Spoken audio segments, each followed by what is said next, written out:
fonctionne bien. Ça existe. Merci à Manuel Valls et à Luc Ferry. Intransigeante. C'est vrai. Mm. Je ne fais pas de compromis et ça m'a coûté cher. Voilà. Et ça m'a coûté cher dans ma vie privée.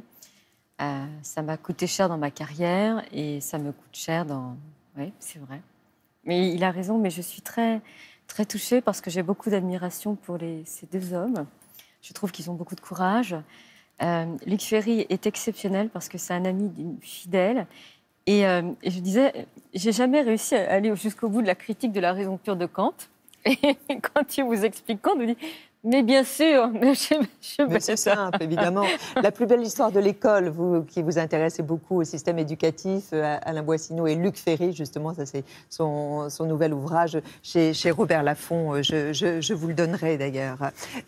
Vous qui habitez la Finlande, qu'est-ce qui différencie ce pays d'une autre ? Alors, ils sont patriotes. Ils aiment l'école. C'était un pays pauvre qui a tout mis Ils ont compris que leur plus grande richesse, c'était la richesse humaine.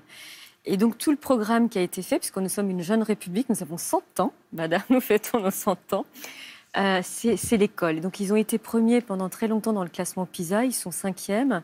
La culture est partout, c'est-à-dire vous allez dans des établissements scolaires, en fait, vous avez des tableaux de maîtres. Parce qu'en fait, l'idée, c'est que l'école doit ressembler à la maison. Et en même temps, les élèves se lèvent quand un adulte rentre. Vous ne pouvez pas rentrer comme ça à n'importe quelle heure, comme on le laisse penser dans les systèmes nordiques. Il y a des choses sur lesquelles on ne négocie pas. L'autorité, elle s'impose d'elle-même. En fait, quand vous posez aux enseignants, mais comment faites-vous pour l'autorité ? La question ne se pose pas. La musique est partie intégrante de la culture. On pavoise tout le temps, en fait, en Finlande. On pavoise pour des poètes comme Runeberg. C'est le pays de Sibelius. On fait son service militaire et on le fait à 19 ans. Et même s'il n'est pas obligatoire pour les filles s'engagent. Il y a un trait de caractère chez les Finlandais, c'est le sisu, c'est-à-dire cette capacité à la résistance. Voilà.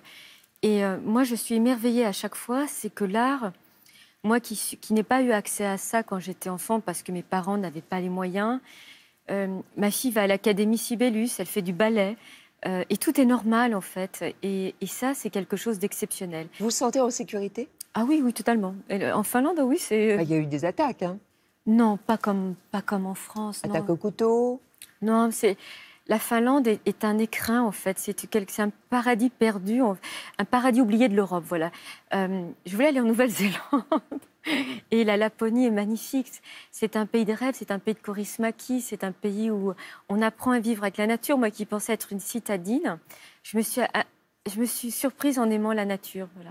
Vous souhaitez adopter un autre enfant ? Ce serait mon plus grand rêve. Alors, ma fille, donc, au début, elle était tout à fait partante parce qu'elle veut être grande sœur. Et elle commence à comprendre, parce qu'elle a 6 ans. Il va falloir partager. Il va falloir partager. Donc, elle est sur l'idée d'avoir quelqu'un de plus grand.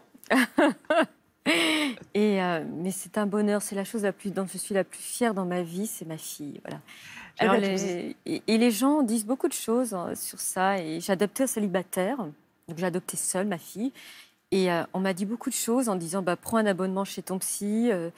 Pourquoi ? Parce qu'il disait que les enfants qui étaient adoptés, c'était des enfants qui seraient à problème. On m'a dit que de toute façon, comme j'ai adopté seule, j'aurais des enfants à spécificité. Mais n'écoutez personne. Et c'est ce que vous avez fait d'ailleurs. J'écoutais personne. Et je veux dire aux autres de pouvoir adopter, c'est la plus belle chose au monde. Et en France, en fait, soi-disant un pays de liberté, il y a plein de sujets tabous dont on ne doit pas parler. Il ne faut pas parler de l'amour, il ne faut pas parler de la maladie, il ne faut pas parler de la mort, il ne faut pas parler de plein de choses. Et je trouve ça triste, voilà. Mais ma fille vous comble. Plus que me comble. Ma fille est mon tout.